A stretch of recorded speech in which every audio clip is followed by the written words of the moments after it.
Iran తో America Israel యుద్ధం ఇప్పట్లో ముగిసే సూచనలు కనిపించడం లేదు. ఇరాన్ పై పట్టు సాధించేందుకు అగ్రరాజ్యం వ్యూహాలు రచిస్తోంది. ఆ దేశ భూభాగంపై దాడులకు సిద్ధమైంది. మిడిల్ ఈస్ట్ కు యుఎస్ఎస్ ట్రిపోలి నౌకలో సుమారు 2500 మంది మెరైన్ కమాండర్లను పంపుతోంది అమెరికా.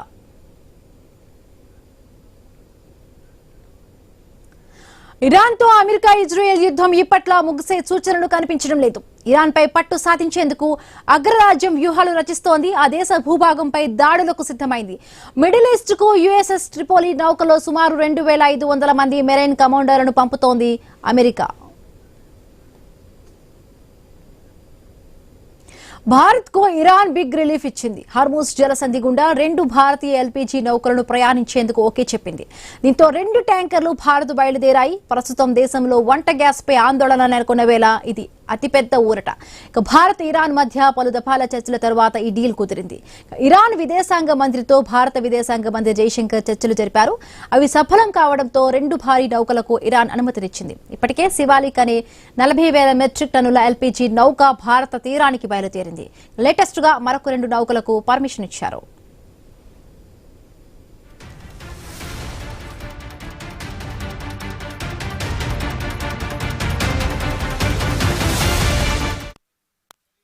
భారత్ కు ఇరాన్ బిగ్ రిలీఫ్ ఇచ్చింది. హర్మూజ్ జలసంధి గుండా 2 భారతీయ ఎల్పీజీ నౌకలు ప్రయాణించేందుకు ఓకే చెప్పింది. దీంతో 2 ట్యాంకర్లు భారత్ బయలుదేరాయి. ప్రస్తుతం దేశంలో వంట గ్యాస్ పై ఆందోళన నెలకొన్న వేళ ఇది అతిపెద్ద ఊరట. భారత్ ఇరాన్ల మధ్య పలు దఫాల చర్చల తర్వాత ఈ డీల్ కుదిరింది.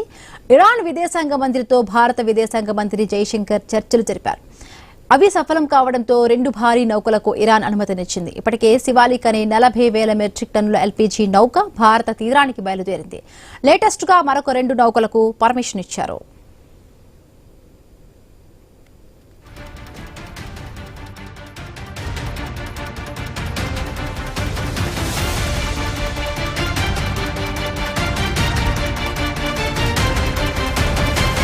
భారత్ కు ఇరాన్ బిగ్ రిలీఫ్ ఇచ్చింది. హర్మూజ్ జలసంధి గుండా 2 భారతీయ ఎల్పీజీ నౌకలు ప్రయాణించేందుకు ఇరాన్ ఓకే చెప్పింది. దీంతో 2 ట్యాంకర్లు భారత్ బయలుదేరాయి. ప్రస్తుతం దేశంలో వంట గ్యాస్ ఆందోళన నెలకొన్న వేళ ఈ యొక్క న్యూస్ ఒక పెద్ద ఊరటని చెప్పుకోవాలి. భారత్ ఇరాన్ మధ్య చర్చల తర్వాత ఈ డీల్ కుదిరినట్టుగా కూడా తెలుస్తోంది. రైట్, మాట్లాడదాం. మనతో పాటు జాయిన్ అయ్యారు కాటా గౌతమ్ గారు, అనలిస్ట్ జాయిన్ అయ్యారు. నమస్తే అండి గౌతమ్ గారు. నమస్తే అండి. రైట్, చూస్తున్నాం మనం ఇప్పటికే కూడా 2 భారతీయ ఎల్పీజీ నౌకలు ప్రయాణించేందుకు అక్కడ ఇరాన్ హర్మూజ్ జలసంధి దగ్గర ఓకే చెప్పినట్టుగా తెలుస్తోంది. ఎట్లా చూడొచ్చు, ఇది చాలా వరకు కూడా ఇప్పుడు మనం చూస్తున్నాం గ్యాస్ ఎక్కడికక్కడ కూడా సంక్షోభంలో మొత్తం అన్ని రాష్ట్రాలు కూడా గ్యాస్ లేక ఒకటివైపు హోటల్స్ అన్ని కూడా మూతపడిపోయిన పరిస్థితి. ఈ ఒక్క దీంతో ఒక రిలీఫ్ అనే చెప్పుకోవచ్చా? ఖచ్చితంగా ఇది బిగ్ రిలీఫ్ కింద చెప్పుకోవచ్చండి. ఎందుకంటే ఇప్పుడే మనం చూస్తా ఉన్నాం హోటల్ బిల్స్ లో గ్యాస్ బిల్ అనేది కూడా యాడ్ చేయడం కనపడుతుంది. 15% గ్యాస్ బిల్లు. ఇడ్లీ 33 రూపాయలు అయితే, వడ 33 అయితే గ్యాస్ దాదాపుగా 6.90 పైసలు యాడ్ చేసుకునే పరిస్థితి ఉంది. ఇలాంటి సమయంలో మరి పట్టణాల్లో అయితే 25 రోజులు, గ్రామాల్లో అయితే 40 రోజులు వేచి చూడాల్సిన ఈ దుస్థితి ఉన్న సమయంలో 2 నౌకలు వచ్చాయి అని అంటే అది ఎంత పెద్ద బిగ్ రిలీఫ్ కింద చెప్పుకోవాలి. ఇందులో మరి అమెరికా చేసిందో ఇజ్రాయెల్ చేసిందో ఏమీ లేదు, అది కూడా మనం గుర్తుపెట్టుకోవాలి. ఇక్కడ కేవలం ఇరాన్ మూలానే జరిగింది ఇది. అవును, యుద్ధం ఇరాన్ కోరుకొని రాలేదు, అనివార్యంగా అమెరికా మూలాన వచ్చింది. అమెరికా ఇజ్రాయెల్ కలిపి చేసిన దాంట్లో వచ్చింది. ఈ హర్మూజ్ జలసంధి దీని మీద చాలా తక్కువ అంచనా వేసుకున్న అమెరికా ఇక్కడ బొక్కబోర్లా పడిపోయింది అనేది కూడా చెప్పుకోవాలి. ఈ సమయంలో మన భారత్ కి ఇరాన్ కి మధ్య ఉన్న సంబంధాలు గాని వాళ్ళతో చర్చలు దఫాలుగా జరిపిన దాంట్లో ఆల్రెడీ ఒక నౌక వచ్చి చేరింది. ఈ రోజు మరొక నౌక కూడా చేరుతుంది. ఇంకా 2 నౌకలకు కూడా అక్కడి నుంచి పర్మిషన్ ఇచ్చే అవకాశాలు కూడా మెండుగా కనిపిస్తున్నాయి.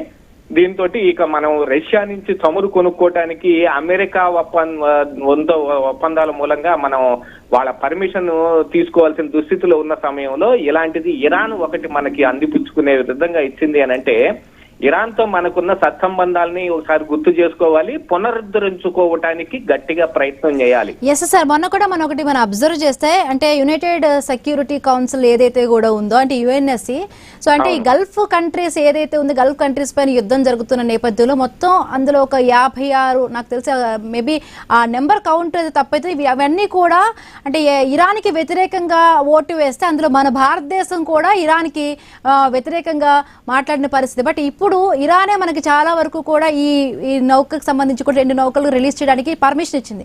సో ఎట్లా మనం అప్పుడేమో అన్ని దేశాలతో కలిపి మనం ఇరాన్కి వ్యతిరేకంగా ఓటు వేసాము, బట్ ఇవాళ మనకి ఇరాన్ మనకి సహాయం చేస్తుంది.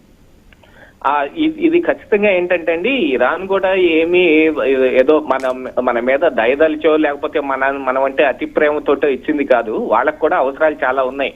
దాదాపుగా ఇక్కడ నుంచి ఫుడ్ ఐటమ్స్ చాలా ఇరాన్కి ఎక్స్పోర్ట్ అవ్వాల్సిన అవసరం ఉంది.